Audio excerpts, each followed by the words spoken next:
એક વખતની વાત છે. એક ઘનઘોર અને સુંદર જંગલ હતો.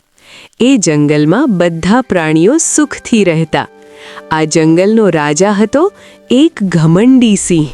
સિંહ બહુ શક્તિશાળી હતો, પરંતુ એને પોતાની તાકાત પર બહુ અહંકાર હતો.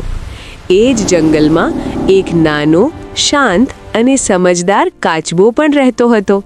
કાચબો ધીમે ચાલતો, પણ એની સમજ બહુ તીક્ષ્ણ હતી. એ ક્યારેય કોઈ સાથે ઝઘડો કરતો નહીં. એક દિવસ સિંહ નદીના કિનારે બેઠો હતો. બધા પ્રાણીઓ તેની આજુબાજુ ડરતા ડરતા પસાર થઈ રહ્યા હતા.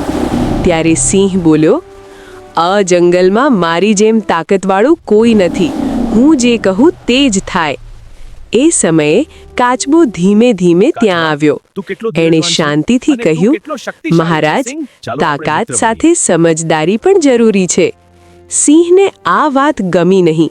એ ગુસ્સે થઈને બોલ્યો, "અરે કાચબા, તું એટલો ધીમો અને નબળો છે. તું મને સમજ શીખવશે?"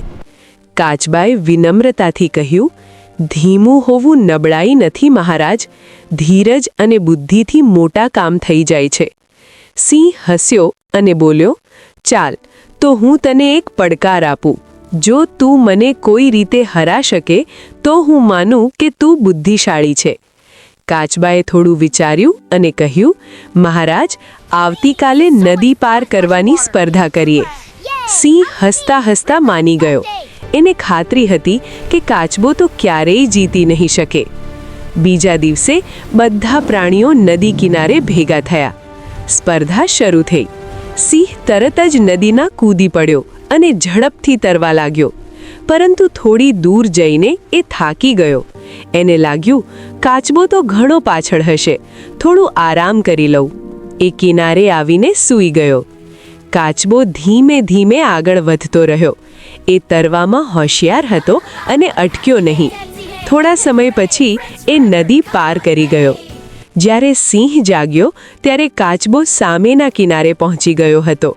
બધા પ્રાણીઓ ખુશીથી તાળી પાડી રહ્યા હતા.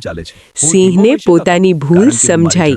એ કાચબા પાસે ગયો અને કહ્યું, "મિત્ર, આજે મને સમજાયું કે માત્ર તાકાતથી નહીં, પણ ધીરજ અને સમજદારીથી પણ જીત મળે છે. મને માફ કરજે."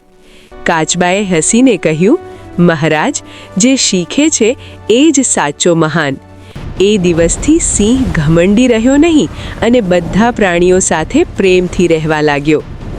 વાર્તાનો બોધ: ધીરજ, સમજદારી અને સતત પ્રયત્ન તાકાત કરતાં પણ મોટા હોય છે.